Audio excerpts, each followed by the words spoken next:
Hello, everybody, and welcome to episode 142 of Super Switch Headz, the premier Nintendo podcast on all of the internet. My name is David Howe. My name is Matthew Stoner. My name is Patrick Knisley. Oh boy, ladies and gentlemen, we have a very special guest joining us today. Amir Zamen has joined us again. How's it going, Amir? How's it going? It's great to be here. Of all the video game podcasts based in Austin that I sometimes listen to, you're top 10. Hell yeah, dude. That's the endorsement I'm looking for to get me started right on the podcast. It's a competitive market. It really, truly is. We got you here, Amir, because today we're going to be talking all about Smash Ultimate's final update, the final Smash of Smash Ultimate. Right. It's a post-mortem of sorts. We've now had our final fighter balancing patch, and we have all the DLC fighters out for the game now. So now with the game about 3 years old, we're going to kind of look back and see just kind of how far we've come with Smash Ultimate and what might even be next on the horizon. So we're going to be talking about all that on today's episode. We also have a ton of news that we'll be going over. An update on the Chrono Cross situation. Big Brain Academy has released. PlayStation has a Game Pass / NSO competitor reportedly in the works. We'll give some predictions for Game Awards and stuff like that. Lots and lots of news. Lots to go over here. But before we get too far into it, how's everybody doing? How are our weeks this past week? We doing all right? Doing okay. Very good. What's going on in your life, Patrick? Oh, I don't know. I had one of these days, Patrick, I'm gonna be like, how's everybody doing? And Patrick's gonna be like, great, like immediately. I've had a pretty good week. Today I was a little bit down, but I'm okay. Yeah. Well, that's what the podcast is for, Patrick. It's free We got you. therapy. Free Matt, how you doing, man? I'm good. You got my Matrix tickets? My Spider-Man tickets? Let's go. We're here. Ready for the movies. Yeah. We were talking about this on Discord, but I finally watched Koyaanisqatsi Katsi. Am I saying that right? Yeah. Nailed it. In the soundtrack, they say it over and over and over again, so it's a little hard to get wrong. This was a new movie for me. You should watch it if you have never watched it. Patrick's holding it up in the video version. It's Koyaanisqatsi Katsi. Koyaanisqatsi Katsi. This is a Koyaanisqatsi Katsi podcast. Watched it. Got through just a little bit of it, just for various reasons. But I plan to finish it up soon. Yeah, very. You know, with the climate change crisis at a rapidly increasing clip, I think watching it now is a little more intense than watching it 20 years ago. It's more relevant today than it ever was. That movie's incredible. I also this was a big morning for movie tickets for me. I bought a handful of Matrix Resurrections tickets. And then I also got some tickets for Licorice Pizza this weekend. They added another screening at the Draft House South Lamar. So I'm very excited. Just dropped like a hundo on movie tickets this morning. It was like, oh, okay. Well, when does Licorice Pizza do a wide release? The same day as Matrix. It's the 22nd wide. Yeah. But this one's like an early one, and I was like, let's go. Yeah, so I'm excited about that. Also been just talking about non-gaming things. The Expanse season 6, the final season is coming out, I think, this week. I'm pretty sure. And so I've started rewatching that show again for like the third or fourth time. And I'm like fully entrenched into that world once again. If you guys have not seen The Expanse, it's my favorite show on TV. It's absolutely incredible. And I can't wait for the final season. So much so that I'm like putting off the first couple episodes until I've rewatched the whole show again. So we'll see how that goes. But how you doing, Amir? How's your week been? Average. Very good. Yeah, I watched the Gucci movie the other night, so I'm really just trying not to do like an extremely Gucci movie. Yeah. I'm trying not to just do the Italian accent the whole time. Yeah. Well, if we start talking about Matt Piscatello, we'll have you do the hand movements. All right. Yeah. Glad to hear. Yeah. So last week we did an episode on the NVIDIA GeForce Now leak. and we also discussed the Beatles, which is what spawned a lot of the discussion about that episode on the Discord, especially Yeah. David's strong opinions about the Beatles. I just don't think they're like that strong or that. You said that Controversial of objectively they're like the best band ever or something like that. Yeah, I That's just feel a like the strong majority of opinion. people would say that. But there's several people that don't like them, so it's polarizing. Yeah. Yeah, all it takes is 51%. Yeah. Well, that's the majority, but not all. Well, anyway, that just Yeah. created a lot of discussion about the Beatles on the Discord, as well as we talked about They're great. They're Yeah. amazing. They're the best Yeah. band of all time. whether Final Fantasy IX is like a huge Final Fantasy for people. And DCD and some other people on the Discord said that it's like their favorite, and that was a big discussion point as well. Yeah. So- Real quick to wrap up the Beatles talk. Jesus. Amir, you and I were talking beforehand about how important of a game Beatles Rock Band was. Oh yeah, no, I learned how to play drums with that game. Yeah. Yeah. And that game is absolutely incredible. Lots of memories of playing that at Jeremy's house. I will not soon forget. We'd love to hear from our listeners and viewers. We'd love to hear from you. If you have any comments on what we talk about today, please let us know and share our podcast online and like and subscribe on YouTube. And we're going to talk about the gaming and Nintendo news for the week. The last few weeks, it seems like we've been talking about this Chrono Cross remaster that may or may not be coming, because we have some Chrono Cross fans as well as some Beatles fans here. And there's if it's not like, it's like all but 100% confirmed at this point that this Chrono Cross game is coming out, because it had the tie-in with that Another Eden mobile game. And I guess some people have like data mined that update or whatever and found Mhm. info in there that pretty much says like the release of the new Chrono Cross remaster. Was that right? So like, Yeah, it doesn't. I don't know if it says the actual release date, but it's like it does say in the thing that like, because like this update comes out like on the day of the Game Awards. I'm pretty sure for the Another Eden crossover, and then it does say like, in honor of the Chrono Cross remaster, we're making this update or whatever, right? So it's like it's basically got a lot of people, including myself, thinking that Chrono Cross is going to be shadow dropped at the Game Awards by or the time announced at the very least. Yeah. yeah. I got a feeling it's just going to be a hard shadow drop, especially if it's Forever Entertainment doing it, and it's like a lower budget port, kind of like their Panzer Dragoon thing was. This feels like something that they would probably just release digitally anyway. So that's where my money is on, like a shadow drop at the Game Awards. I might be getting a little too fanboy, unrealistic expectations, but that's where I'm at with that one. Gotcha. And like David said at the top of the show, Big Brain Academy, Brain versus Brain, the most recent Nintendo first party release, just happened this past week. I don't know if there's a whole lot of interest in that in our podcast community circle. I don't know if it's got like a 72 on Metacritic, so I guess it's okay. Sort of a bunch of mini games that you can play with your friends, right? Like, I don't know. Anybody interested in this kind of game or this specific game? The question No? is, are any of y'all going to buy it, and can I play your copy? Yeah, it's the Probably perfect not. game to borrow, right? Have you ever have any of you downloaded the demo or tried it out? Oh, is there a demo? There's a demo, yeah. Mm. I keep being like, I should try out this demo for the podcast, basically. And then I just kept playing other games instead. Yeah. It just doesn't appeal to me. Especially like looking at the like screenshot on this Nintendo Life review of it, where it's like got a picture of a cow and it's like, what animal is this? Cow. Well, it's not. Yeah, I mean, I don't know. It's a small brain kind of question right there. I mean, Yeah, Peanut Brain Academy. yeah, come on, step up your game. Step Well, I up mean, your I think brain it's like game. also. I think it's like quickly timed or something. But I mean, that is a little sus. Another animal game that's part of Big Brain is which animal weighs more, and it shows animals on scales. Oh boy. So I don't know. It's thrilling stuff. Pass. If you do love this game, we'd love to hear why. This is Nintendo's big holiday game, by the way.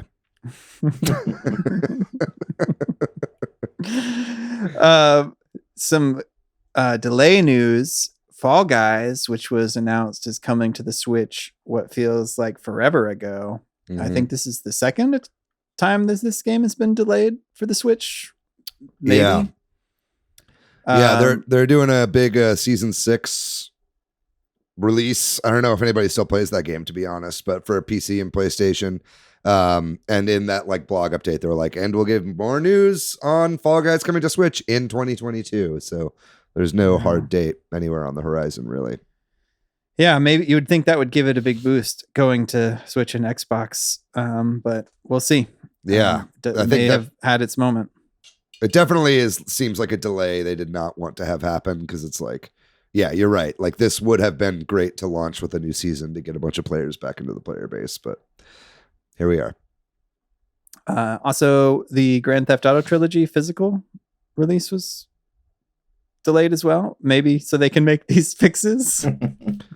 Yeah, I think they wanted to make enough fixes to get whatever is actually going to be on the cart ready, so it's not just a massive download whenever you know what I mean. It's like, I think that's what, and kind of the reason I wanted to put this on the show notes tonight is I think that is why these days, for better or for worse, that's why you see a lot of games releasing digitally on Switch first and then on cartridge, is because games are released like unfinished and then they patch out bugs and shit on the Switch and then put that like already patched version onto the cartridge whenever that's released. So who knows when they'll finally be like, okay, this is the version we're shipping. You know what I mean? Either way, I think they're going to be updating this for a while, and they have been doing patches, granted, for the Switch version at a pretty consistent clip, more than I was expecting. So hopefully it doesn't take too long. And then in Europe, there have been lawsuits, and we've talked about this before, and we've actually all probably experienced a little bit of this. If you pre-ordered a game from Nintendo on the Switch digitally, that used to be the case that once you pre-ordered it, I don't know, what was it, like a couple weeks before the game came out? Like you couldn't cancel it at all, actually, right? Like if you pre-ordered a game. Now, if you pre-order a game on the Switch up to 7 days ahead, you can cancel it. Right. And that's because of European laws, and there was a decision there, but now that's been appealed, and I think it's German, and I don't know how the European Union works, but like a Norwegian court took up some German appeal or something like that. And Patrick, you lost me. Yeah, there's a European court that has basically said that Nintendo has to now allow people to cancel pre-orders, period, right? Like up to the game's release, that it doesn't count that they do this weird, like, but you've got it on your system, it's preloaded. It's cancel and get a refund. Yeah, get a refund.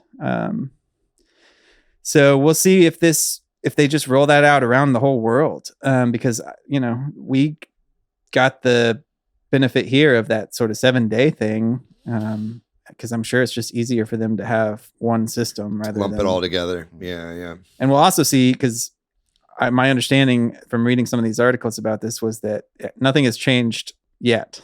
Right.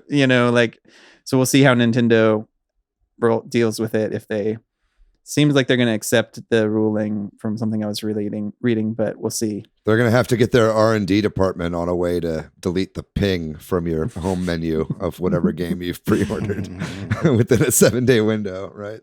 Yeah. It must be so hard. So I think this is a good thing. You should be able to cancel a pre-order of a digital thing that you can't play. Right? Yeah. It's obvious, like, to me. I mean, there's been people, just as we're staring down the barrel of an all digital future, that's what a lot of people have concerns about. And I mean, even like the resale of digital goods, like people have been or returning. I mean, Steam now does it to where you can play the game up to like 2 hours and then you return it, right? Yeah. Which is a problem for short games. Yeah. There's been a few short game developers that have had people like give them good reviews and be like, this game was great, but also like they refunded it. Yeah. I've read because it was less than that. 2 hours. Yeah, that's rough. I don't know. I don't really know what the solution is, but either way, I think this is a pretty good ruling from the EU. It's just like better consumer rights and stuff like that.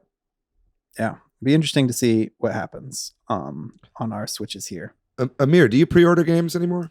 No. After honestly, I want to be able to sell my digital games because after that Nintendo All-Stars thing, I was just burnt too much. The Mario The All-Stars? 3D All-Stars? Yeah. No, the Nintendo, the Nickelodeon Smash clone. Oh. Yeah, I was just so burnt by that game. I bought the hype and then immediately hated it. Hey, for the record, I tried to warn everybody about that game before it came out, just so you know. Fair enough. But Yeah. It would be nice to have some better rights around your digital things like that, like either selling them or sharing them or something. Yeah. Consumer rights to digital things is the thing, one of the things of our time, especially like data privacy and all of that. An example of what we're talking about now is like Halo Infinite. All the reviews are coming out, but people are saying the physical disc contains almost nothing. Yeah. Like that GTA game cart probably will too. Right. Yeah. Yeah, that'll be a box with a code in it for sure. Now, here's a question for you guys. Like obviously something needs to happen, I think, in the game space. If we are, which we are, moving towards an all digital or even maybe even a streaming future, right? Like, is there a way to allow for the resale of games without tying digital purchases to like the blockchain or something like that? Because that seems like its own fucking can of worms. That seems like a bad path to go down, right? Like making games into NFTs. Like, I don't know if that's the solution here, but it's like, because right now you're like really buying a license to download from their server, but is there a way to make that more that you have ownership over it and can transfer that ownership? Yeah, it's an infrastructure problem. Is like all of you're buying a movie from Apple, you're buying a movie from Google, or buying a movie from YouTube, and they're like they don't talk to each other. So it'd have to be some centralized database that has customer information that connects to all of these different services. Yeah, that seems wild to me. I don't know. You know, I just think it's like as we're now getting into, you know, I've thought about this as well with like bequeathing. I think we've talked about this before, but like upon your death, like, you know, if you wanted to like write into your last will and testament that you wanted to give like your Steam library to your son or something like that, you know, like it'd be great if there was a way to like transfer between accounts, you know. I think a lot of like, I think even like the Nintendo one and some of them say that, you know, they're tied to you, like specifically to what exactly what you're talking about. Like you die, your account dies with you. Oh, man. That's dark. Yeah, so that's a different conversation of like making these being able to sell them is a different like conversation to make. Like these are mine and can I give them to someone else? Sure. Like the transfer of ownership. Maybe you don't have to, maybe that transfer doesn't include a monetary value. And maybe that monetary value or the monetary transaction happens outside of the digital store. Maybe there are laws that will change. What I would like to see is if you have a Google movie or a YouTube movie or a TV show, you can put that on a disc and then sell that physical disc. Just have an extra hop. I don't know. Think about it. Maybe get back to me. I'm not a fucking lawyer. I think the trick is everyone on Earth needs to share an email and password. Yeah. Well, like I think, you know, games are where people still want to buy things. And I know that there are people out there who still buy movies and music, especially vinyl and stuff. But like those people are very happy just streaming those things and paying for a subscription. And I think maybe that's where games will go too, but we'll see. Inevitably. Yeah. But while we're talking about gaming subscriptions, the Nintendo Switch Online expansion pack, which you have to pay extra for, they announced that Paper Mario is coming to that on December 10th. So I think, you know, when this came out, I think there were 9 games on the service for the N64, and they said that there were 7 more games that were planning to come. And so here's the first one coming all by itself. At least I suppose they could make another announcement and say some other game, try to stretch this out, is also coming on the 10th. We're running out of time for them to make an announcement on that. Yeah. But I know a lot of people have been like, wow, they're really going to just give us one of these every month for the next 6 months or whatever, or something like that. I think that might be what it is. Yeah. That's pretty dire, right? What do you guys think about that? It's like if the one you're really waiting for is going to be 7 months away from now. That's kind of like when the fuck are they going to do F-Zero X? That's the only one I really care about. You know, like that. I mean, that's not true. I want to play the other ones too, but that's the one I want most. Absolutely. And there's like no indication on when that's going to come. Yeah, it's a bit of a bummer. I mean, it's cool to see that they're actually bringing them, but it would be nice to have that roadmap again, even a vague one. That would be great. Like all 7 of these will release by this date.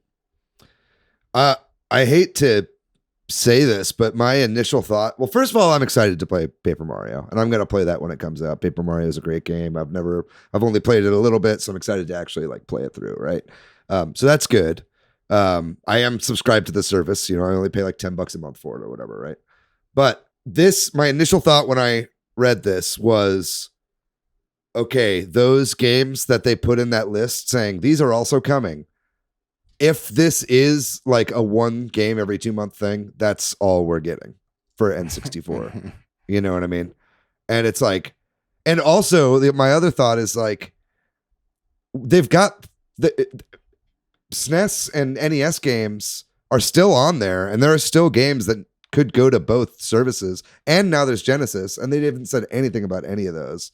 So it's like, are we going to keep getting stuff for those systems? Like, I don't know. It's no indication. It's really lame, right? It's super lame. Yeah. I hate it. Yeah. Back me up here, guys. No, I'm with you. Like, I think it's like, it'd be nice we've talked about it with their whole, visibility thing in general with the, when they do free updates or don't, like, you never know what you're going to get. And I guess assuming you're going to get more than they say is always a dangerous game, but it's hard not to assume that there wouldn't be at least a few more N64 games or a few more Super Nintendo games or something. Like, why not bet? Yeah. For me, it was just like, okay, they've seen a lot of what people have been complaining about. And then if you had to think of like the worst case scenario on how they would roll out these N64 games, this is kind of it, right? Like 1 game every 2 months. Like, I just think like you really have to put your expectations at like the bottom of the floor with Nintendo stuff, especially when it comes to their online infrastructure, because it's like, it's never even like moderately modern or consumer facing, you know what I mean? I don't know. It's just disappointing. The reality bums me out. The reality that Nintendo is releasing an N64 game maybe every couple of months, if that's what it is, or it doesn't communicate what's coming as an update to the service, it bums me out because it's not like comparable services. It's not like Game Pass or any other movie type of service, like an Amazon or Netflix or any kind of similar things for consumer expectations. It bums me out because like I love Nintendo, but like the more I talk about it, like the reality is like, man, keep my expectations low. Yeah. I always forget that these things even are on the Switch. Like, yeah, I have to get reminded every now and again. It's like, oh, right, I can play Ocarina of Time again. And then it's like, all right, man, I guess. And like, I didn't know Paper Mario was even coming out till just now. And I never played it on the 64 because I've never really been into JRPGs except for Pokemon, but that feels like a trick. And then, I'll probably play it for 10 minutes and be like, oh, that's nice. And then forget about it for 2 months until, I don't know, F-Zero? I don't know. You gotta play Paper Mario online with friends. All right. I don't think that like works. stutters What's, like a motherfucker. what's the lag gonna be like? Yeah, exactly. No net code. It's like, but you have to use the Nintendo Switch app to log in with the Paper Mario. Yeah, for sure. Well, one thing that could make Nintendo maybe feel the heat on this, though probably not, is that PlayStation allegedly is looking at making a subscription service that would compete theoretically with Game Pass. Jason Schreier, who now writes for Bloomberg, had the scoop on this one and wrote an article for Bloomberg about this. Apparently, this service is codenamed Spartacus. Is supposed to come next spring, and is allegedly going to be available on PlayStation 4 as well as 5. Though, we'll see. I think some of that was speculation, but it's going to theoretically have sort of classic PlayStation games like the Nintendo thing, but also a large category that includes some modern games. Though I don't know if it'll be as crazy as Game Pass and have big games on release. We'll have to see what they do and what the cost is and all that kind of stuff. Be interesting to see how they compete. Apparently, they also said that it's going to have tiers, like 3 different. I'm guessing maybe there's a classic game, like lower tier thing. Yeah, maybe a higher tier that has modern games or something. So I think it's actually flipped there. I think from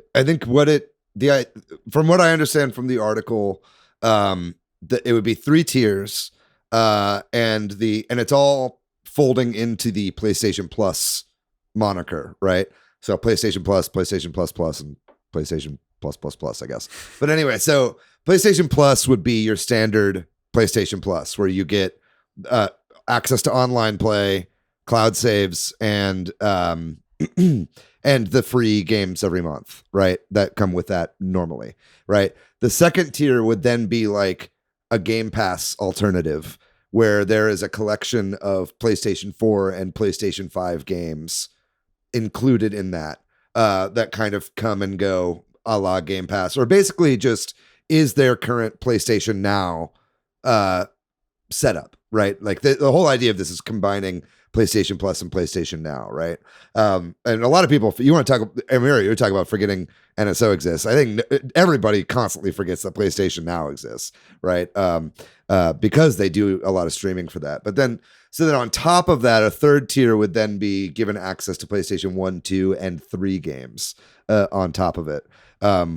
And PSP games, I think the article says as well on Bloomberg. So if that is true, that's exciting. It's starting to sound pretty expensive with a 3-tier setup, right? And also the question then I think goes to, what are they doing with PlayStation 3 games? Because right now on PlayStation Now, the games like that are streamed because the PlayStation 3 had such a unique infrastructure and the way that the actual system was built.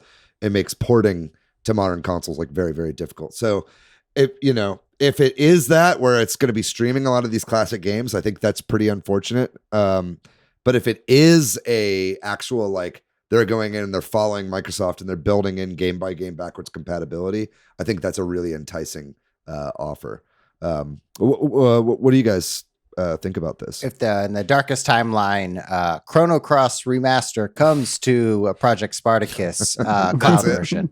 It's a Project Spartacus exclusive. Yeah. I hope not. Yeah. You just made me feel like you're right that it's probably going to be pretty expensive for that top tier with all the old games and with everything on top of that. Yeah, I can't see that being. I mean, what do you think? Like $20 a month or something? Maybe is that seem crazy high? What's Game Pass right now? Like $14 a month?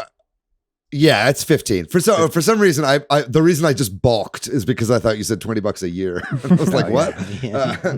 No, but yeah, I mean, I could see that if it's including all 3. I'd love to see them maybe allow you to split these up, although I don't see that happening, right? Like, I would be way more likely to get just a classic game collection subscription a la NSO.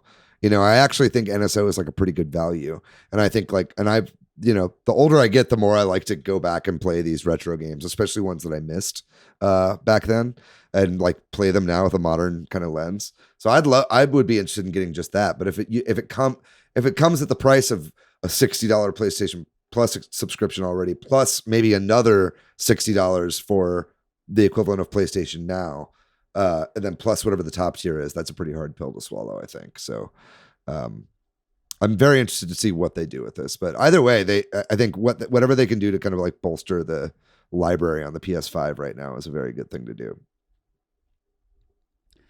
Well, I guess we'll find out more in the spring if that is truly when it comes out. But one thing we have to look forward to, if you're listening to this timely, you have to look forward to, and if you're a few days late to listening to this, then it's already happened. But the Game Awards is happening on December 9th. So I'm sure that we will be doing some sort of group watch of that in the Discord, most likely.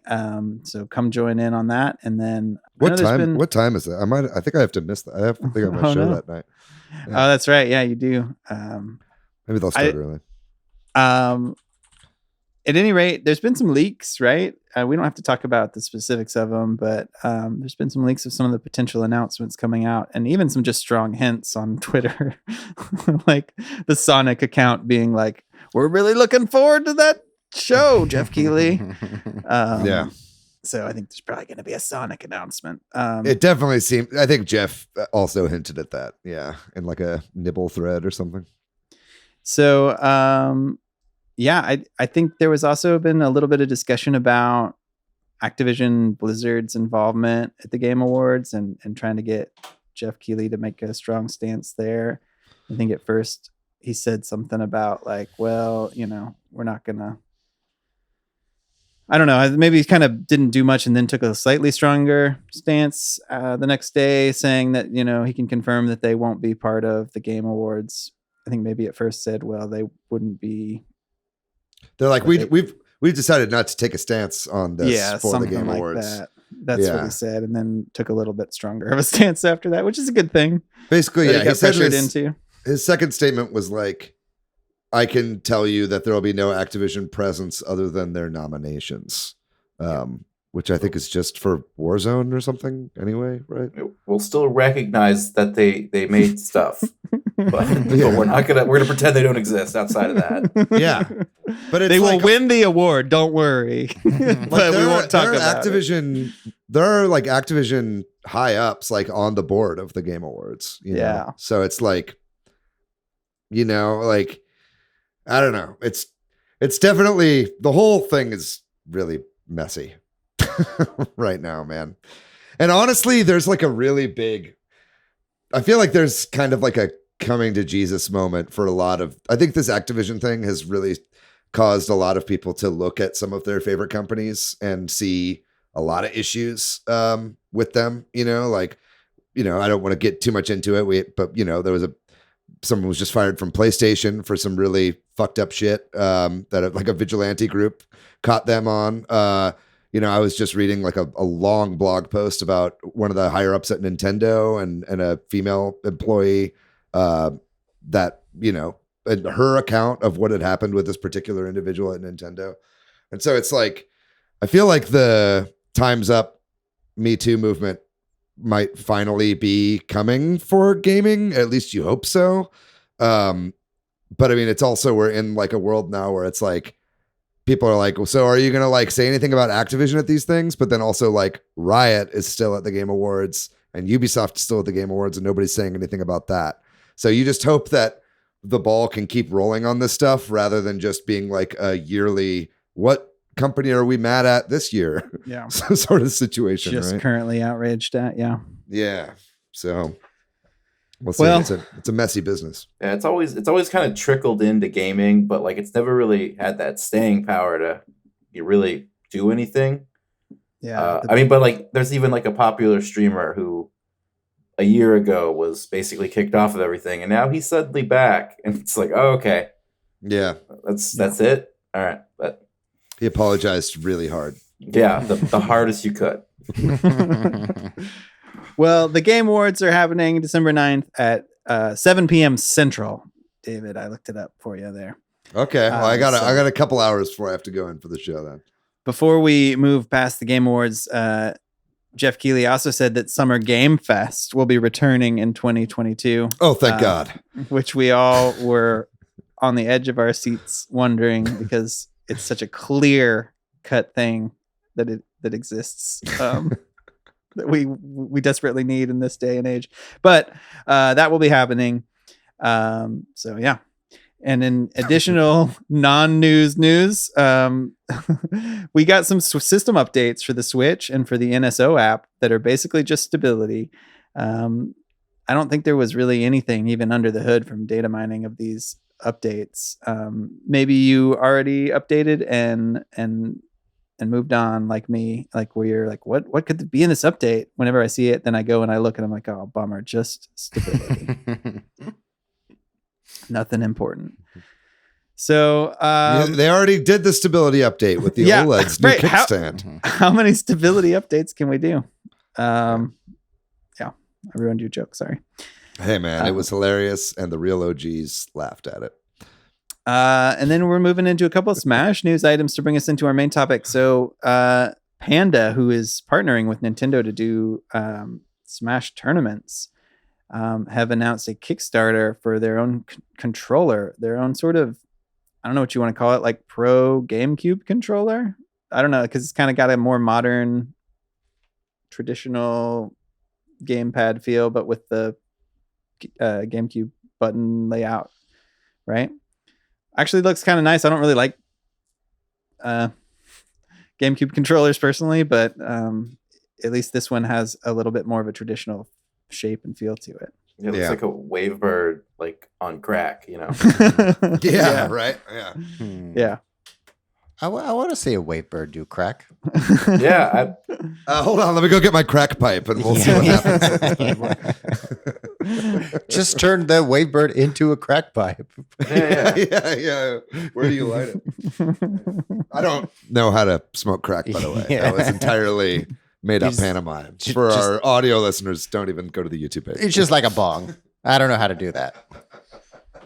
Anyway, and then in the last bit of news, the final Super Smash Bros. Ultimate update came out with the fighter adjustments. I don't think there's anything too crazy here. A number of fighters got some slight touches. Lots of just small, extended launch distance, increased power, the kind of stuff that you probably don't even notice unless you're a top tier player. And even then, maybe not, but just a lot of little adjustments to a lot of characters.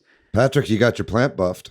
Yeah, there's one down, but yeah, a lot of little launch distance things, and then they did have one little nerf to plant, but I honestly I can't tell. They shortened the time to use the down B special move, but it still mostly works for me. So yeah. So I don't think there's anything huge out of this. It's always fun to look over them, but a lot of them are probably small little adjustments. Nothing crazy. And they didn't touch every character. No Falco on here. I never touched Falco. Oh, they did have a slight Falco things, but I don't think it's what you want, right? It's like a little bit more attack power on something. Yeah. They never do anything huge to him, except once, and then everyone started playing Falco. So if Falco doesn't get 4 jumps, is it really a buff? Yeah. I mean, he's a bird, for Christ's sake. But we're going to be talking a lot more about Smash Ultimate and kind of looking back at the game and the experience of all the DLC coming out and all that kind of stuff after this break.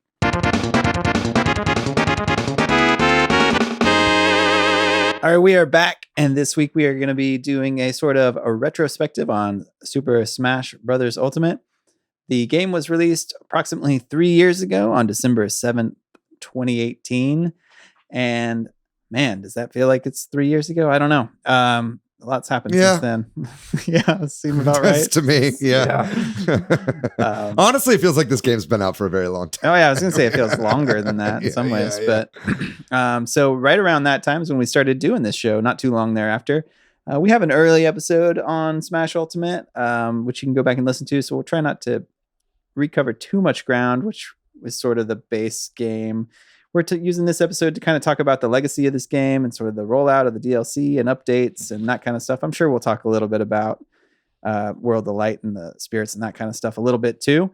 But now that we are 3 years in, we thought it'd be fun to kind of cover it on its anniversary. And now that all the content for the game is out and nothing more is coming. It's finally gone gold. Yeah, they did it. Yeah, which actually is an interesting question there, and I kind of hope that this is true, that they do. We're talking about cartridges coming out later. It'd be cool if they. I don't think they're going to do it anytime soon, but if in a year or two, maybe they sold a version of this game that has all the DLC on a cartridge or something. Like a Game of the Year edition. Yeah. I kind of want to look up how much space it's taking up on my Switch right now. If that's even possible. Yeah. Right. Because they have 64 gig carts, but they're like, they don't ever use them. I think there's like one game that's used a 64 gig cart. The cost. Yeah. And even then, it's like 32 gig carts. Like they try to get games under 16 for that reason. So I'm going to look that up while we talk about this. Yeah, with all the DLC and all the music and stuff. I don't know. Yeah. Yeah, it's music files especially. Yeah. But yeah, part of the reason I was happy to do this episode is it's 3 years later, but I still play this game. I play this game almost every day, at least a tiny bit. It's kind of part of my daily routine to play it. You'd think I'd be better than I am playing it every day. Fuck off, Patrick. You're good at this game. You're not bad. Thanks, Amir. I'll go as far as to say you're very good. Matt's better than me. I mean, I lose to y'all sometimes. So, but anyway, I don't think I haven't beaten your plant in the past like 2 years. Yeah. Well, you're good. I can read your Piranha Plant because I know your patterns of how you play, and that's only because I watch you stream. So I have a little cheat. So it's not mostly skill. It's just thanks cheating. for trying to make me feel better. That's true. Okay, it looks like it's still hanging around 17 and a half gigs, something like that. So they could do it. They could totally put it out on a card. Yeah. I don't know if they would because they can make a lot of. I mean, there's a lot of money to buy all these DLCs and stuff, right? I mean, think about like it's worth it for me, but like, especially if you're going to buy like the GameCube adapter and all that stuff, this game is pretty expensive. I don't think that we'll see a compilation like a ultimate. You know what I mean? Super Smash Bros. Ultimate, the definitive edition, the trilogy. But I think I think we will see it though on a Switch 2 or like a the same way that they did kind of like Mario Kart 8 Deluxe, right? Yeah, I think we'll see a deluxe version on like whatever Nintendo's next system is. Yeah. Well, like even maybe we're going to talk about the updates and the DLC and all that, but like just talk about the base roster and when the game first came out. We knew there was going to be DLC because they announced it, right? But they put so many new characters in just from the get-go. A lot of requested characters and the whole everyone is here moment. You know what I mean? Like the whole idea of bringing back all the characters on top of that was a pretty big deal, right? When it first came out and still is. This game's got a lot of characters. Yeah, I think it's definitely the biggest fighting game roster of all time. Yeah. So I don't know. Do you want to start with sort of that initial stuff and is there anything that you want to make sure we talk about before we move on to like the DLC and how they've handled that and the updates? Is there anything about the World of Light or Spirits or anything that's missing? I know we've talked about it. We did kind of miss having trophies in this game and Spirits kind of replaces that in a maybe less satisfying way. Maybe we can just start like I'm reminded of Smash was announced at the Game Awards, where like the first DLC was. I'm sorry, the first DLC was announced at the Game Awards. Joker. The day before it came out, and like a few months before that, and on to the summer, but before that December Game Awards, we learned of like Ridley was a character, and that was really exciting because we thought we would never get Ridley because he's too big. Right. Yeah, they had a lot of nice rollout of the announcements of the additional characters and that sort of thing. And maybe we can just also reminisce here on just like when the game did come out, we all had like a big ass party at Matt's house, and that shit was super fun. Yeah. The hype was like so insanely high. It was also interesting because like we weren't sure when this game was announced whether or not this was just going to be a port of Smash for Wii U or not, right? And so like, and I still kind of feel like it's based on Smash for Wii U. I feel like they just kind of built on it and then made its own game after that. But it certainly did turn into its own beast after a while, especially with all the downloadable content. Yeah, that party was a lot of fun, actually. Yeah. It's when I met Emma for the first time. Yeah. That's right. I think that party, we have had many conversations, but that was a big catalyst for like starting this podcast. of like, we know that there was a community for people who played Switch and wanted to play Switch and play Switch together. Yeah, that was like in the early days of the Facebook group right before the podcast started. Yeah. Yep. Yeah. I just remember too, we were exploring the menu to set up that tournament. David, and you were doing this. You were setting up the tournament, and like then in the tournament mode, Mario looks up and goes like with his eyes like this. Oh like, my god! And that I totally forgot about that. That was that so moment hype. in the room. Everybody was so excited. Yeah, we were all like, "Whoa!" Good times, man. Yeah. That's Yeah. a good time. Yeah. Cool. Podcast over. That was fun, Done. guys. Yeah. Good reminiscing. Yeah. But let's talk about a couple of those things you talked about, though, Patrick. Maybe spirits, right? Because especially when the game first came out, I really lamented spirits because it was a substitute for trophies, and ultimately, I do miss trophies. I think trophies were like some of the most fun part of the older Smash games, and it was nice to like build up a little collection and like pings of character key art from their games or whatever. To me, doesn't feel like a great substitution. Makes sense because there's like thousands of them, and modeling out 1,000+ things would be annoying. But I mean, they had all the old games they could have like sourced from for a lot of those. I think that would have been fine to just port those over. But what I will say is that I've come around to battles a lot more than I did at the beginning. Like when I was first playing this game, it was all about playing online or playing with friends or completing World of Light, right? Which I know is a lot of spirit battles. But it's like the spirit board has become like kind of my go-to thing when I pick up this game to play it these days. You know what I mean? It's like, hey, I don't really have anything to play. Maybe I'll just go to the spirit board and try a couple matches out. And that's kind of been a pretty good way to extend the life of the game, I think. What do you guys think about like a spirit board or spirits in general? I mean, I like them. Honestly, I have most of them. I need to go back and check, but yeah, there was a while there when I was just like, yeah, let's just go get all these spirits. Yeah, I've gone through periods of time where I got into it, but it's not the primary way. But it is. Occasionally, I've been like, I should go and try to get all the spirits, but sometimes I just get frustrated when you like can't shoot the gun that's the worst part, right? Like not you being win one of the really guaranteed to tough unlock it. ones, and then like you fuck up. I'll the use gun those items, shot. man. They're there for a reason. Yeah. Yeah. You got to use those for sure, especially on the tough spirits, because the thing moves like just use them, and then you get so many fucking points from like playing online or whatever. Like you can just buy those whenever you want. Just stock up.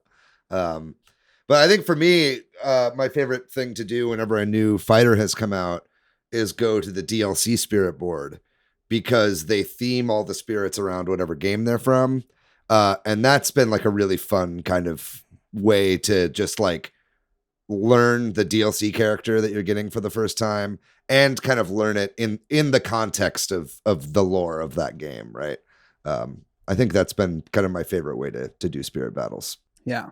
And then World of Light, I felt like was interesting and fun, but was kind of a bit of a slog, especially if you want to like complete it. Like I kind of had a couple of false endings on you. You know what I mean? Yeah. Like where you're like, okay, I'm getting close. And then you just go to a whole new area and you're like, oh, not in a good way where you're like, yay, there's more game. It felt to me like, oh, I thought I was going to be done with this. I don't know if y'all felt that same way or not, but it did have some really fun moments towards the end. There's some really interesting stuff at the very end where, like, spoilers, 3 years later, if you haven't beaten World of Light. Yeah, I think we could spoil World of Light. You play as, like, there's the whole vertical section towards the end where you have to, like, climb up, and then there's a part where you play as Master Hand, right? I quite liked World of Light. I kind of, again, it's like, I wish we had something a bit more, like, Subspace Emissary or something, you know what I mean?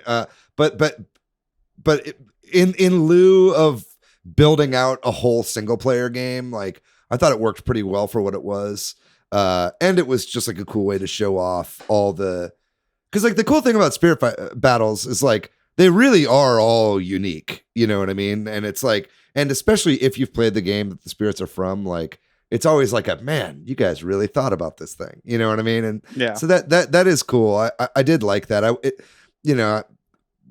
We'll be jumping around a lot in this discussion, but it's like for a new Smash game, if they were to make another one, which I'm sure they will, I feel like a pared down roster with like a focus on single player, like a single player campaign is the way to do that. Now, because this really is the ultimate Smash game, and it's like hard to really top this as far as the core Smash experience. But if they wanted to do something different, I think that's a way you could approach it. But what did you think about World of Light, Amir? Did you enjoy the mode? I liked it. It's definitely too long, and after I beat it, I thought like, I'll go replay it again on like a harder difficulty, because I dropped it down just to finish it towards the end there. But yeah, I have no interest in playing that again. I would never do that. Took so long. Yeah, it took a lot, and like I thought, like maybe I'll go back and like do all the battles I skipped, because you have different routes, and you don't have to do every battle. And then like towards the end too, I was like, there's no way I'm gonna go fight any of those battles that I skipped, because a lot of the ones I skipped were because they were really hard, or because like at this point, like you said, it just felt long enough, and I've done enough of this, and I'd rather just get the spirits from the spirit board if I feel like I need to. Totally. But it was fun for what it's worth. And I think before we move on from it, like if you know the games, like you said, David, and also if you know the games, some of the areas had nice little nods, like the Donkey Kong area, or like, there are parts where you get in a vehicle and it's like you're traveling like in F-Zero or like in Street Fighter areas and stuff like that. Those were cool little nods. I think like in order for this to really feel like an ultimate thing, like, of course, like it is, and I'm really, this is just nitpicky complaints here, but it's like I would have loved to have seen some of the single player content from like Smash 4 come back in. You know what I mean? Like even on the 3DS one, like what was it called? The something run or whatever. That was a really fun mode on 3DS. Where it was kind of like Kirby's Air Ride, but within Smash. I thought that was really great, and it'd be cool to see some of that stuff come back. But of course, I think that time has passed at this point. Yeah, we got our final updates. Yeah, I think so. Yeah, I just remember playing World of Light and then watching that intro, like the 5-minute intro for the first time, where everyone dies. Galeem makes its appearance, and then like Shulk has this vision of the future of everyone dying. Falco flies away on the R-Wing, and like everyone tries to escape this upcoming disaster from Galeem of killing all the characters except for one. Kirby is the only one that stays alive, and you start World of Light as Kirby and no other characters at the time. I thought that was interesting. It's an interesting choice to have Kirby be the player you start out with, and not like a Mario or a Peach or a Luigi. Yeah, it's a Sakurai joint, right? Yeah. Mm-hmm. Kirby. Yeah, Sakurai is a Kirby guy. Yeah, and I love those like cinematics, and I love the character reveal trailers and all that kind of stuff, and it really made me like think about like Subspace Emissary and like what they could do with like a big crossover Smash movie, and it's like if you bring that kind of like love and dedication that Sakurai has for the characters into it, like you were saying, like Shulk sees it ahead of time, and it's like all these like little things with each of the characters and how they would team up. Like what was it? Who was running together? It was like Sonic and Pikachu are running together or something, because they're both like really fast. And then, like Solid Snake is hiding in a cardboard box. Yeah. Like it was just so cool seeing that. I'd love to see that expanded further in the future in whatever form of media Smash takes next. Do you want Chris Pratt to play Mario in that movie? I want Chris Pratt to play every fucking character on the Smash roster. I want Chris Pratt to at least voice the Nicktoons characers because there's no voice acting. Chris Pratt is playing Byleth. Yeah. Well, if we have only the female alt. If we have to jump around, that's totally fine. But maybe we can talk about sort of the DLC and about one of the great things about this game over the last three years has just been sort of continued excitement about new characters, and the not knowing and speculating, and that has been a lot of fun. And especially it's been fun for me because I didn't ever really care that much if it was somebody I knew or didn't know or whatever. Right. It was just fun to have more characters and follow along. So they dropped Piranha Plant, who's my favorite character in the game now, as sort of a free thing if you bought the game early, but then was like its own little paid DLC. So that was the beginning of the DLC, and also such an unexpected character to come along. Definitely not anything anybody would have guessed, right? Like it's awesome to see that. Those were some, I'd love more characters like that, but alas. Waluigi at the Game Awards. Let's go. But yeah, like we got the Game Awards and Joker, and what do y'all think about? Do y'all think about like either holistically or we can break down individually these passes and do you think that the DLC characters were good or like do you think they did a good job of the rollout and which kinds of characters and appealing to the fan base and that kind of thing? I feel like they did. It's a little existential. It's we played Smash growing up. I played it on N64 and they had all of my favorite characters. And in Smash Ultimate, they're introducing characters that I'm almost unfamiliar with. I'm not familiar with Joker from Persona. And it was just a reminder that gaming is for a lot more people other than people who like the things that I like or enjoy the things that I enjoy. Sure. And that was a nice realization. Byleth aside or other DLC characters aside, I'm happy that other people are happy that they get a character representation. And like Minecraft Steve is an example for me. Yeah. You say Byleth aside, but I actually like Byleth. I like Fire Emblem Three Houses, and I like playing as Byleth in this game more than some of the other DLC characters. And I know that's not a popular opinion, or maybe it is, and just like people love to hate on Byleth. But yeah, I was just only saying that it had a bad. It did have a bad reaction, fan reaction. That's it.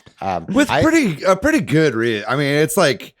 There's a lot of fucking Fire Emblem characters in this game. Well, and its choice to be a cap off of the first Fighter's Pass, right. Felt. The timing of it is weird. Like I feel like none of these characters timed out super great for the games they're from, which they could have. Like that, they could have had that time out better with Fire Emblem Three Houses coming out, right? Like it came out 6 months afterwards. Well, that kind of brings me back to. You're asking if this is a good value, and I think that, or if it was like worth it, right, to buy these fighter passes. And I think the answer to that is yes, and I think a lot of that is because this is clearly additional content. You know what I mean? It's not like like so often right now in gaming, it's like, hey, the game comes out, and then day one, there's also a DLC you can buy, and that's fucking bullshit, right? Because that's like just shit they took out of the game to then sell in addition to that, right? But like, because these things came out later than you'd think they would, that kind of proves that they have just been working on this game nonstop since it's been released. You know what I mean? And that's like, and it's, if it, and the fact that it added a stage for every single character, dramatically increasing the amount of content in the game, and even just music wise, right? Like it really did prove that it's like the heart was there and it wasn't just shit that they were like holding back. Yeah, and we'd get those videos from Sakurai where he would say, it's this time I am recording this, and usually it was, a month or two before the presentation, but he's like, and this might change because this is the current development version of this character. So yeah, that's true. Like these weren't things that, like you said, they might have been planning on some of them, but they weren't characters that were held back to be released. That's fair. Right. Yeah. So I appreciate that. And anytime that DLC is used as an actual expansion to the game, like I think DLC was originally meant to be, and not just something held back to throw in, I respect that and try to support it. I also think that, you look at these 12 characters and it's pretty good breadth of types of games and companies and stuff too. I mean, you could always say there could be more, and there definitely could, right? But like in terms of Nintendo, there's only like 3 or 4 of these characters are first party Nintendo. I guess 4 maybe if you Pyra and Mithra, but they did a good job of having the lion's share be kind of big surprises. I don't think anybody expected when they announced that there was going to be DLC, that it would be like majority third-party characters and not Nintendo characters. You know, it kind of makes sense in hindsight, especially given licensing. You know, it makes more sense to do a bespoke license for each character if it's a third party, when that can be bought individually. Like, it's easier to divvy up a $20 fighters pass, or like $3.99 or $5.99 or whatever the prices were for these characters individually amongst the rights holders for a third party, right? You know, there's an opportunity in that way, but still, it's like, imagine, you know, playing Smash for the Nintendo 64 and then telling, you know, someone steps out of a time machine and they're like, hey, just so you know, in like 20 years, this game is going to have like Ryu from Street Fighter and fucking, you know, and like all these characters from all these different franchises you would never even think about, like, you know, Sora from Kingdom Hearts or whatever. Like, you know, you would never believe that back then. And so really that issue of Game Informer is lying to you, but Sonic does eventually come. Yeah, exactly. yeah. That's an April Fool's joke, but just be patient. Yeah. He's coming. Like, you don't have to beat 100-man challenge or whatever it was that they said you had to do in that. And like the rollout of these characters too, this was, you know, the personal anecdote, but it's always fun coming back to the game when these characters came out and playing with y'all and some of the people in our community. Like, as I look at these pictures of these characters, I'm reminded of specific of the nights they came out, and like specifically, like I look at Min Min and just remember Ant Keeps Gaming coming on and crushing us with Min Min repeatedly. Yeah. He was And like then, amazing like, with her immediately. Yeah. I have, you know, you're talking about Emma. Like, I remember when Pyra and Mithra came out, Emma and I played a lot of Pyra and Mithra, you know, matches, and like, I don't know, I just have like memories associated with each of these releases now, which is kind of a fun, like, I don't know, they did a good job of that, I guess, because then it made it all feel like a moment. And I have memories associated with it. So that might not happen to somebody who picks it up the game now, but yeah. Now that all the DLC characters are out, who, and excluding Piranha Plant, let's talk just paid DLC characters. Who are our favorites? Oh man, Hero, easy. Yeah, I love Hero. He's so fun. Yeah. He's the only character with like a one-hit kill. Yeah, no, he makes no sense, but that's why it's great. Yeah. Oh yeah, that's a good answer. Yeah, it is good. I think Kazuya is really fun to play as. I don't know if it's my favorite, but yeah, I think just the combos and has some interesting moves with his jab and stuff. Kazuya is one of my favorites as far as like representation, just because like I love whenever they add fighting game characters into this game, because it is a fighting game, whether or not fighting game fans want to admit that, like it is. And so it's cool to see that kind of crossover. But yeah, I think ultimately Pyra and Mithra are my favorite to play as of the new ones. I think like they're the ones strong. that they clicked with me more than any of the others. Like I really wanted to be good as Banjo and Kazooie, but I just could never really get them down personally. But like Pyra and Mithra for some reason like clicked with me right away, even though I'm not like really a fan of the Xenoblade series. Yeah. Go ahead. The most interesting characters to me are Pyra and Mithra and Minecraft Steve. Mm-hmm. I think they're such like interesting characters, and they did such a good design with their game mechanics and the way that they play. Like playing against Minecraft Steve in his animations are like so hard to read because they're so abrupt. Yeah. And then like Pyra and Mithra are so good because they do such a good job of recreating all of the animations and conversations between those two characters and how they switch and how they use the swords and all that stuff. I think Pyra and Mithra is probably the character that I love the most, next to Sora, by just having they just do such a great job recreating the feeling of playing the characters, or how I would think of playing those characters. And that's what all these Smash clones don't get right?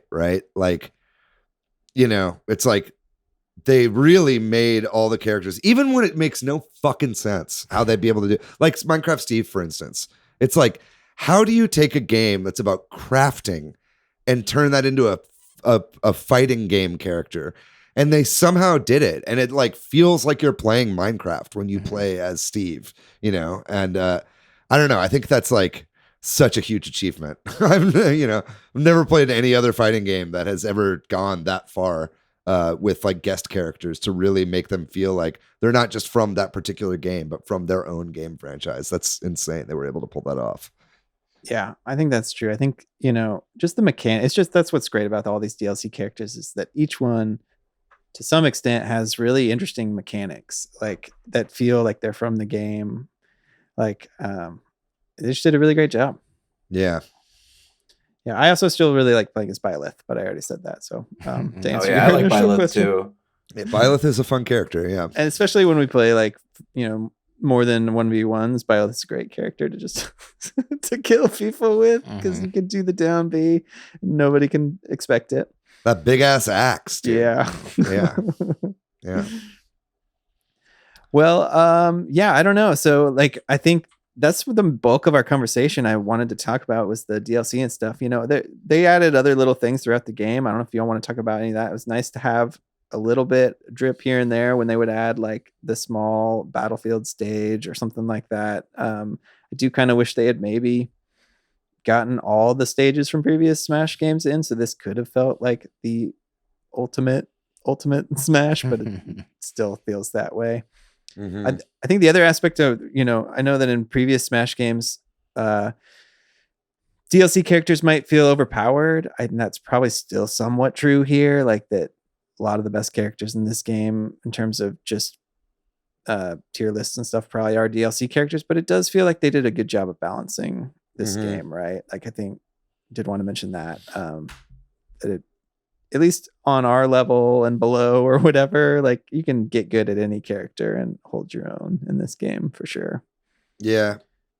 Yeah. Maybe we talk about stuff that, now that it's seemingly over, right? And the updates to this game have finished. Maybe we can talk a little bit about stuff we wish was there, or that they had added just to be a little selfish because we might as well. I mean, look, at the end of the day, yes, we recommend this game. This is a very good game. If you haven't played this game yet, like you absolutely should. And it's good for any kind of gamer, I think. But I think I would have loved to have seen more Echo Fighters. I feel like they made a huge deal about Echo Fighters at the very beginning, and then there were just no more Echo Fighters, right? Yeah.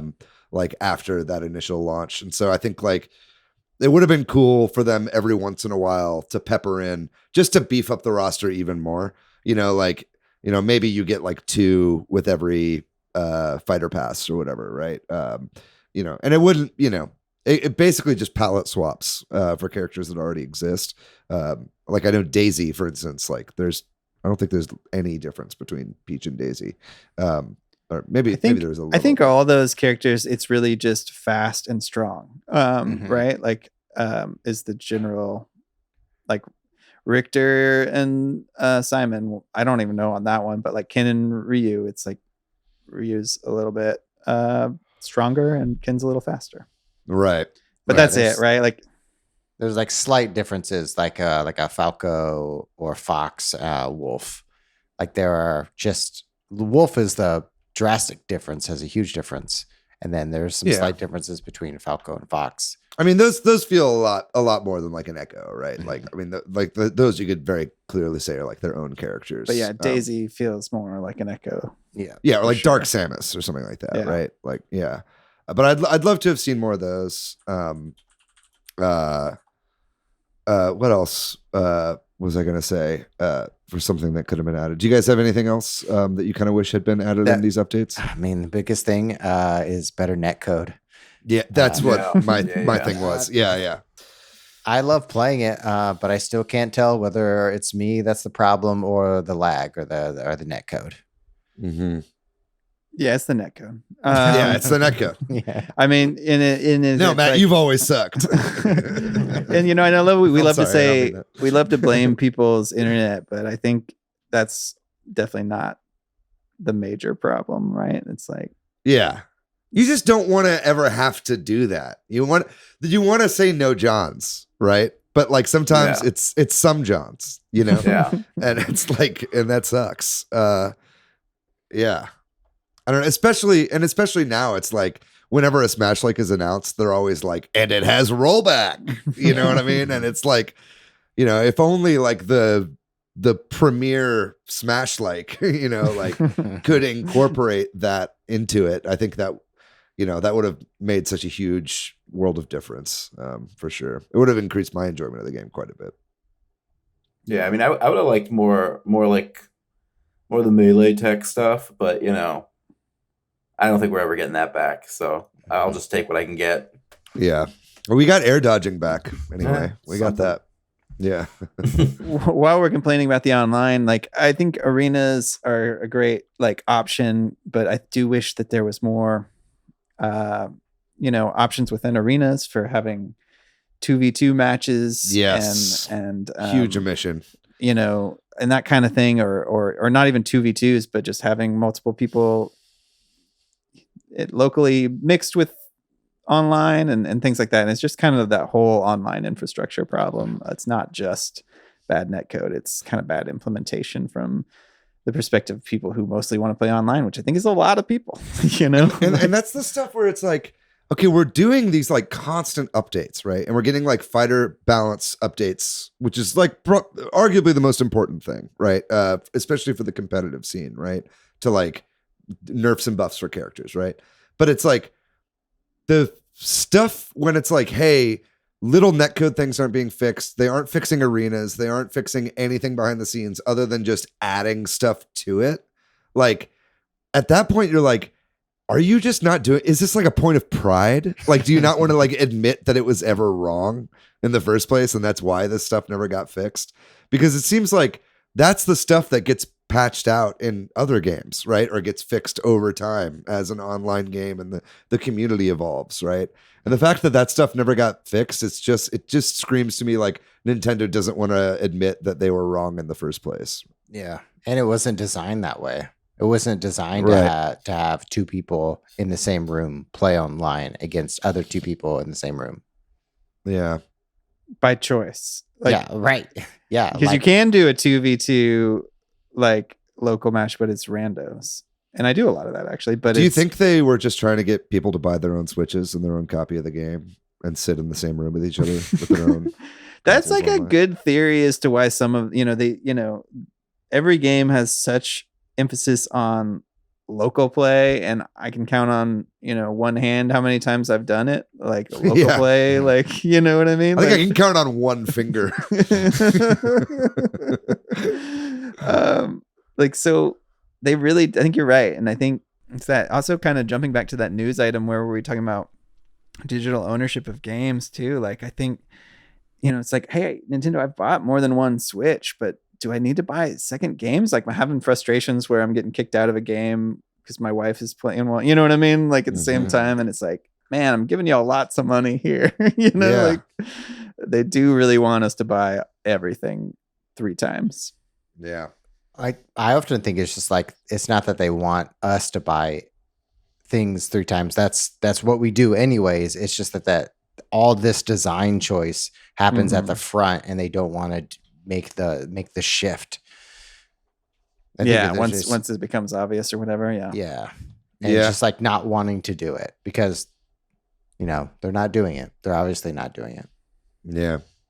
I mean, Mario Maker, at least, for as fucked as the netcode is on Mario Maker, they did like fundamentally change the whole layout of the online lobby thing to add in friends, right? It's like after they realized people wanted to. Which is again that thing like that's like they didn't think that people. I don't know how could they like come to that thinking you only want to play against random people. Maybe it's too just like Smash like sold so well that they're like, we don't have to. Yeah. Like Mario Maker 2 for it wasn't like a piss poor seller. It sold like 8 million copies or something like that, but it underperformed what they were expecting. With Mario Maker 1 being one of the biggest sellers on the Wii U.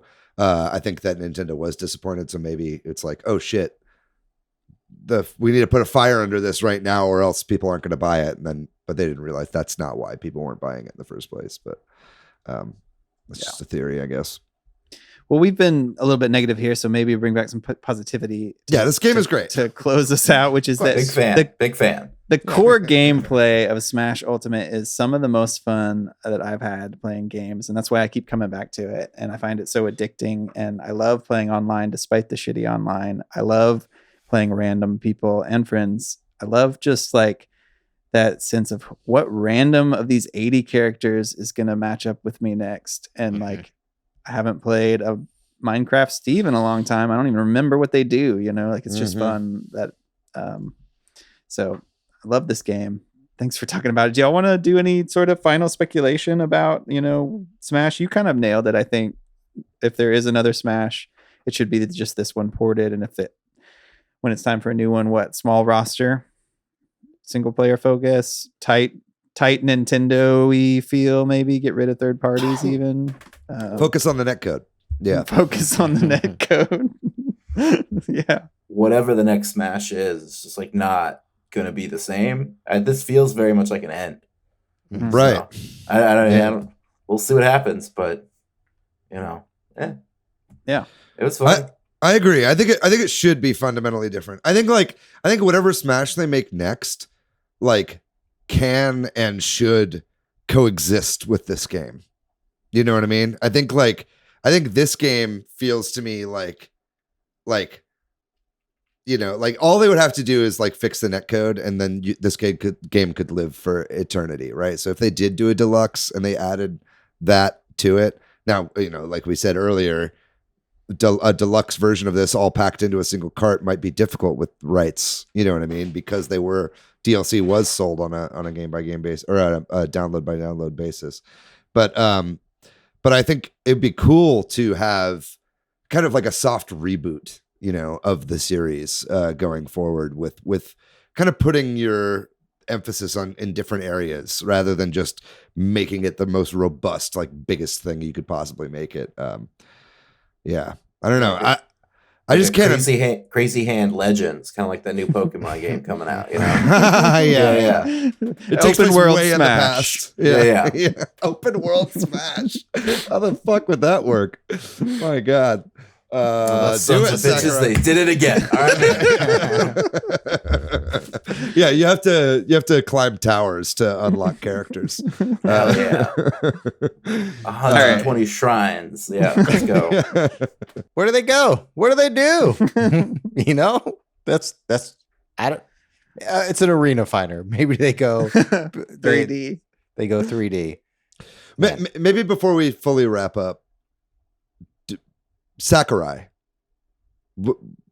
great guy. I love you. Right? I love Daddy love Sakurai. That guy. We love you. We love you so much. You are my dad.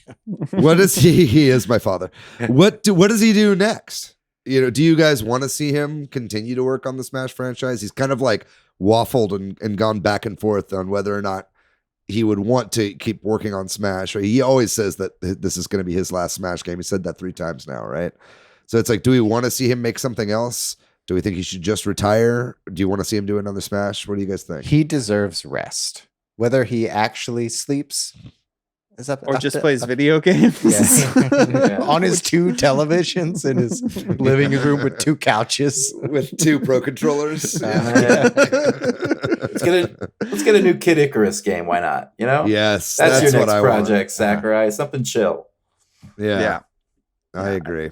Something new would be cool. I also think that somebody new on Smash might be interesting.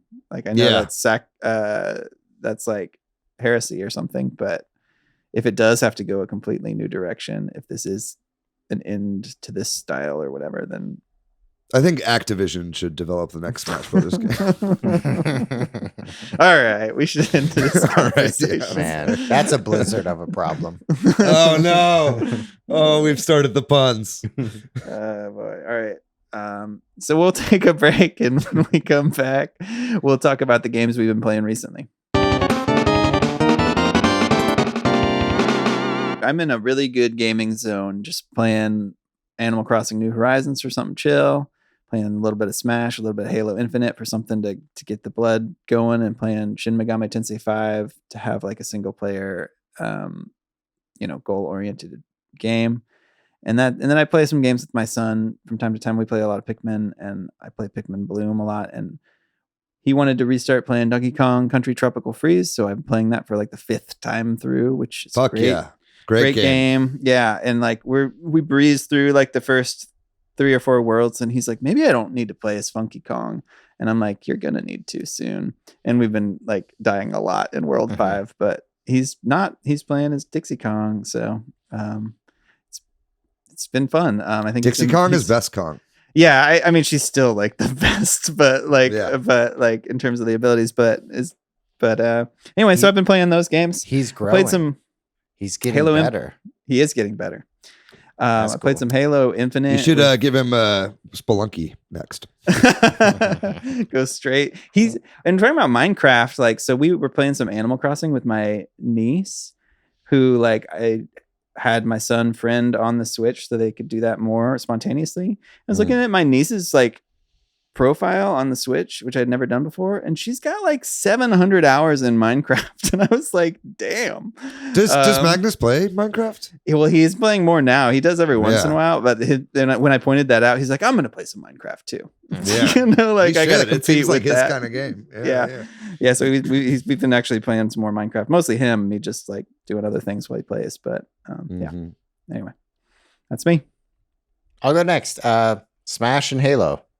If y'all are not tied into the Halo Infinite community, they locked down the Halo subreddit over the weekend after a community manager sketch came in and like talked to the community. They just shut it down. Toxicity because of what negativity? Like toxicity from the mod side on both sides. People that are supporting Microsoft and being very aggressive to people that are against, and then other people that are totally against it and kind of what Microsoft is doing.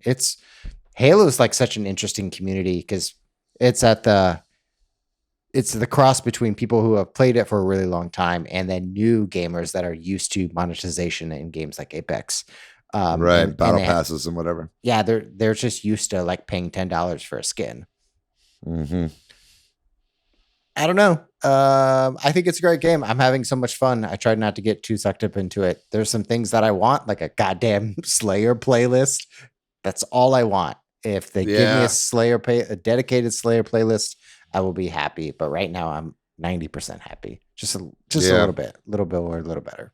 Didn't they say they were gonna make like a deathmatch mode or something? Or is they might make a Slayer vanilla Slayer playlist, but that playlist, as he alluded to, might not be connected to the battle pass. So it'll be playing a Slayer playlist, but not getting points or whatever. I don't care about the points, but that's me. I don't either. I just want to. But if that might prevent some people. Yeah. Gotcha. Well, this is what you run into when you make it free to play, right? You have to play by those rules, and this game wasn't initially set up for it, so they're having to kind of shoehorn this stuff in, and I can see the frustration. Me too. But I can also see the clashing of those play styles leading to a lot of toxicity online. Yeah. Yeah. That's why we can't have nice things. I know. They got an extra year and there's still a lot to do, a lot of work to do. Like co-op doesn't come out till May. Forge doesn't come out until fall.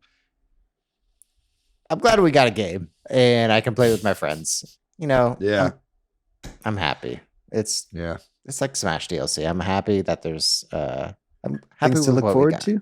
Yeah, something to look forward to. Exactly. That's me. I'll go next. Been playing a little bit of Halo. Although I'm kind of resigning to myself to just maybe being not good at this game.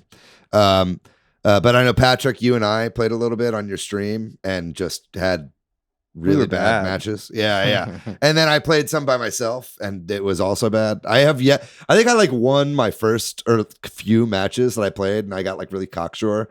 And then now every single match that I've played, I've lost. And I'm like, okay, I think I'm the asshole in this situation and not the game. But anyway, so I've been playing a little bit of that. But majority of what I've been playing, I have been playing a little bit more Shin Megami Tensei 5. Picked it back up. I'm in the second area now, after the whole Tokyo, going back to Tokyo section. So I'm having fun there, kind of like remembering that I like that game. And I'm not going to treat this like Persona 5 where I play 10 hours and drop it. I'm like 16 hours into the game right now, and I want to keep going because I really enjoy SMT5. What else?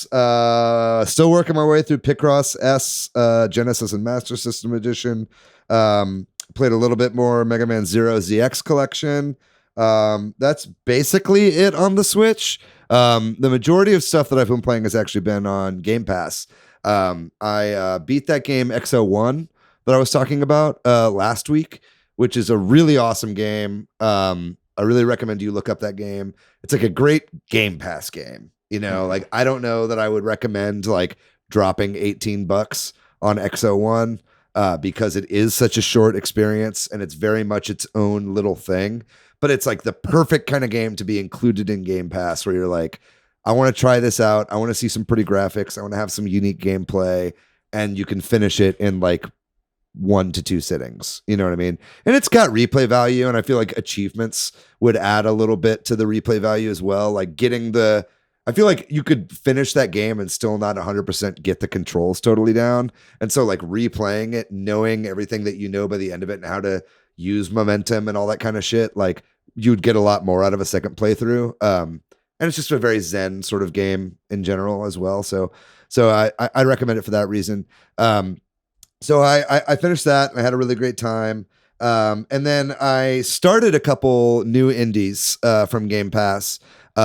Firstly, I didn't get too far into it, but I did start Unsighted, which is a game I've been meaning to pick up for a really long time. It's like kind of a top-down Zelda-ish Metroidvania, where, you know, it's kind of like it's like a Zelda-ish Metroidvania that plays a lot like Crosscode, and I really enjoyed Crosscode, and for that reason, I'm enjoying the game. But it's also like something that's going to really have to bring me into it in order for me to get like fully on board. And so we'll see what happens with that. And if I stick with it, I do like the character design and the whole world of it and everything. So I'd like to stick with it. Lastly, the last game I've been playing, I can really recommend this one, is One Step from Eden.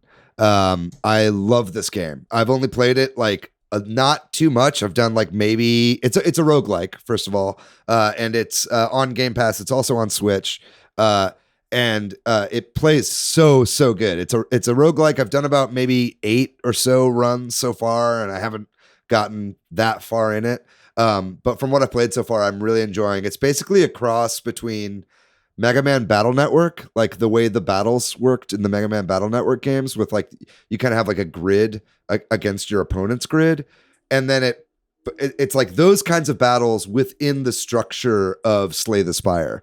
So kind of like branching paths, and you get to decide what kind of things you want to go to. And then it also has like deck building mechanics. So it's like the way that you attack is with spells that you build throughout your run as you play.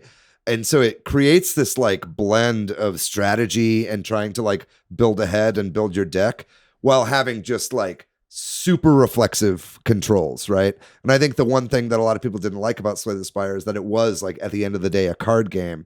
But this kind of solves that problem a little bit, where it's got the deck building components where you're like picking what your loadout's going to be as you continue through the game.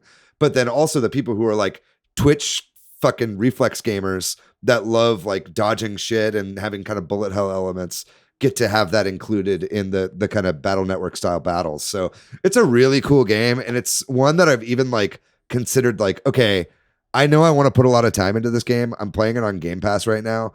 Do I just bite the bullet and buy it on Switch now? Because I know this is going to be a game that I'm going to want to like play on the toilet or something, or like in bed. You know what I mean? Like this is a game that would be really good to have in handheld mode. So I'm kind of debating on whether I just buy another game with that money and just keep playing this on Game Pass or whatever. But either way, I'm loving this game. It's super fun. And if you're a fan of roguelikes or any of those genres that I had said before, I really recommend this game wholeheartedly. All right. So yeah. So Amir, what about you, man? What have you been playing this past week? So I was recently on a bit of a Dead Cells kick again, but I started replaying Disco Elysium on Switch. Oh, recently. Hell yeah! Yeah, I haven't played it since like the early versions when like they weren't paying voice actors; they just had their friends come and do it. Right, So like, right. it's weird hearing these characters again. It's like, oh, right. You're a professional. That's great. That and like MTG Arena, pretty much it. Doing my dailies right after I finish this. So Very Nice. good. Yeah. They're sticking with that, huh? yeah. Would you, I got a question for you. Would you recommend Disco Elysium on the Switch? I heard it had some technical issues. It'd probably be better on PC, but Yeah.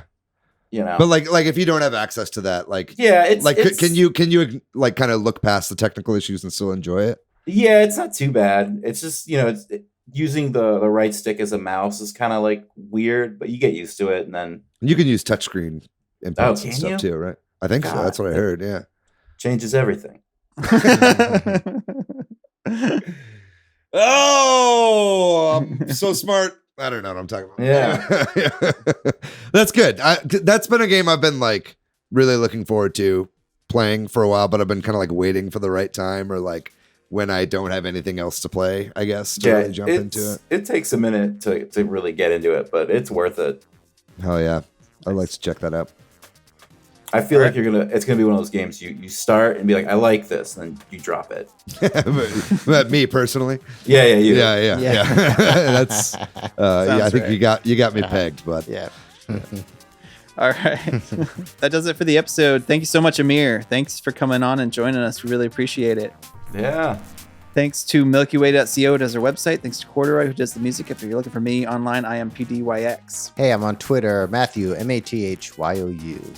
I'm pretty much everywhere on the internet at Monolith Fiji. And what about you, Amir? Where can people find you online? Twitter at YesThatAmir, and I'm around. Just come look for me. Oh yeah, he's the Falco avatar in our Discord. If anybody wants, I've got my own little emote too. Yeah, you got exactly. Very good. Yeah, if you ever want to talk Dune or otherwise on our Discord, hit up Amir. Or Gucci, an extremely Gucci movie. I'd be down to talk to you about that as well. It's great. Yeah, Piscatella. All right, folks. Yes, thanks again, Amir. What a fantastic episode. If you'd like to find our show on social media, we are at Super Switch Headz on Instagram and Facebook. We are at Switch Headz on Twitter. And then, as always, you can join us on Discord and our Facebook group. We've got links to both of those. There it is. Got links to both of those in the description of this video. So be sure you check that out in the description and join us. It's such a great time. Internet issues be damned. We're chilling on there. We got our Secret Santa coming up. You can't sign up for it anymore, but we're going to have a really fun time. And even if you didn't sign up for the Secret Santa, maybe you just jump in and lurk in the Secret Santa and see what it's all about. You know what I'm saying? Anyway, folks, that's going to do it about our episode on Smash. What a wonderful time. We're going to be back next week with an episode on the Game Awards, I believe. We'll be breaking down all the announcements from that and talking about kind of our reaction to the Game Awards and whether or not people should have been dressed up a little bit better. What do you guys think? I think they should start treating the Game Awards with a little bit more prestige. I'd like to see some full body gouns at these or like a black tie event. You know what I mean? I think that would be nice. Anyway, we'll break it all down next episode. But until then, folks, we love you guys very much. Stay safe out there. Get the booster shot if you haven't gotten it already. But other than that, be kind to yourself and others. We love you. We'll see you next week. Bye-bye.